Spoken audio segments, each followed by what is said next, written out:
Assalamualaikum warahmatullahi wabarakatuh. Perkenalkan, kami dari kelompok 7 akan mempresentasikan materi mengenai cooperative learning. Sebelum memasuki materi, saya akan memperkenalkan anggota dari kelompok 7 sendiri. Yang pertama yaitu Niken Ayu Safitri, kedua Laviani Desi, ketiga Vini Faila Sufa, keempat Eja Latifah, kelima saya sendiri Doni Fedensyah, dan keenam Isna Amalia Asmil. Nah, jadi pada presentasi kali ini apa yang akan kita pelajari? Yang pertama yaitu gambaran umum mengenai cooperative learning, kedua pendekatan pembelajaran kooperatif, ketiga perencanaan pembelajaran kooperatif, dan terakhir mengenai penilaian dan pembelajaran kooperatif sendiri.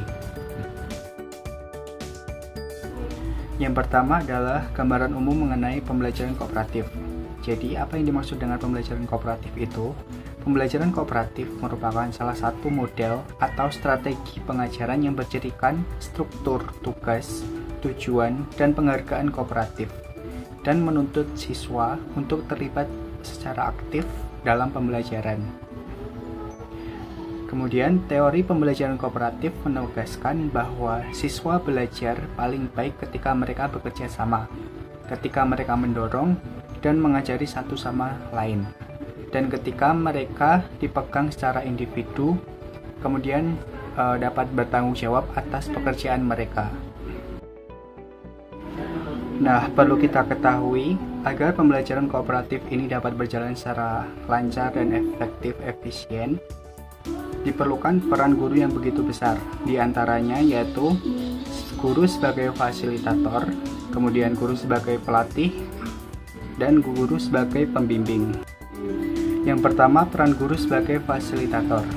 Sebagai fasilitator, guru berperan dalam memberikan pelayanan termasuk ketersediaan fasilitas guna memberi kemudahan dalam kegiatan belajar bagi peserta didik. Lingkungan belajar yang tidak menyenangkan, suasana ruang kelas yang kurang kondusif dan kurang mendukung menyebabkan minat belajar peserta didik menjadi rendah. Oleh karena itu, diharapkan guru dapat menyediakan fasilitas belajar yang kondusif, sehingga dapat tercipta suasana belajar yang menyenangkan bagi peserta didik. Yang kedua yaitu peran guru sebagai pelatih. Di dalam proses pendidikan dan pembelajaran memerlukan latihan keterampilan baik intelektual maupun motorik, sehingga hal ini menuntut guru untuk bertindak sebagai pelatih. Sebab tanpa latihan tidak akan mampu menunjukkan penguasaan kompetensi dasar dan tidak akan mahir dalam berbagai keterampilan yang akan dikembangkan sesuai dengan materi standar di dalam pembelajaran. Oleh karena itu, sebagai pelatih, guru memberikan peluang yang sebesar-besarnya bagi peserta didik untuk mengembangkan cara-cara pembelajarannya sendiri sebagai latihan untuk mencapai hasil pembelajaran yang optimal. Kemudian, peran guru yang terakhir yaitu sebagai pembimbing. Guru berusaha membimbing siswa agar dapat menemukan berbagai potensi yang dimilikinya, membimbing siswa agar dapat mencapai dan melaksanakan tugas-tugas perkembangan mereka, sehingga dengan ketercapaian itu, mereka dapat tumbuh dan berkembang sebagai individu yang mandiri dan produktif. Perencanaan pembelajaran kooperatif. Yang pertama, ruang kelas demokratis. Herbert Dallin mempromosikan konsep demokrasi kelas dan mengembangkan proses dan struktur tertentu untuk menyelesaikan kerja kelompok.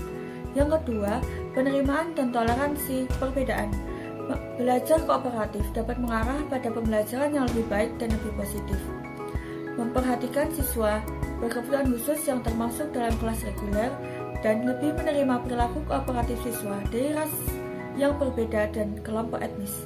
Yang ketiga, experiential learning.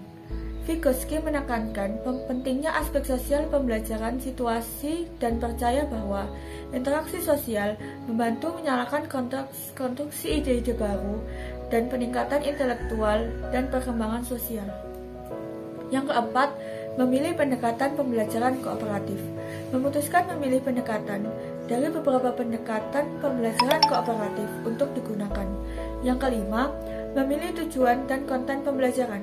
Memilih fokus konten akademik dan keterampilan sosial yang akan diajarkan adalah tugas perencanaan yang kedua.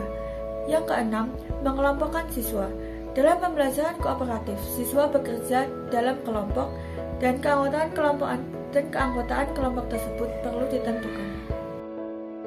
Perencanaan pembelajaran kooperatif yang ketujuh yaitu mengumpulkan dan mengorganisir materi. Semua pendekatan pembelajaran kooperatif memerlukan perencanaan yang matang terlebih dahulu agar siswa dapat bekerja dalam tim untuk mempelajari materi dan mencapai tujuan pelajaran. Kemudian yang terakhir yaitu mengatur lingkungan belajar. Dalam pembelajaran kooperatif, siswa bekerja bersama di meja dan kebutuhan ini diatur untuk memfasilitasi kerja kelompok.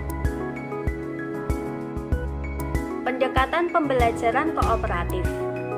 Seperti yang dijelaskan sebelumnya, ada beberapa pendekatan pembelajaran kooperatif yang telah dikembangkan selama 3 dekade terakhir. Di antaranya, pendekatan belajar bersama yang dikembangkan pada tahun 1975 dan 1998 oleh Roger dan David Johnson. Pendekatan belajar bersama ini memberikan 5 prinsip untuk mengatur pembelajaran kooperatif, mempromosikan kooperatif sebagai kontras dengan tujuan, struktur, dan penghargaan individualis. Kemudian yang kedua, ada pendekatan struktural yang dikembangkan pada tahun 1994 dan 2008 oleh Spencer Kagan. Pendekatan struktural ini menjelaskan berbagai cara untuk penataan interaksi siswa.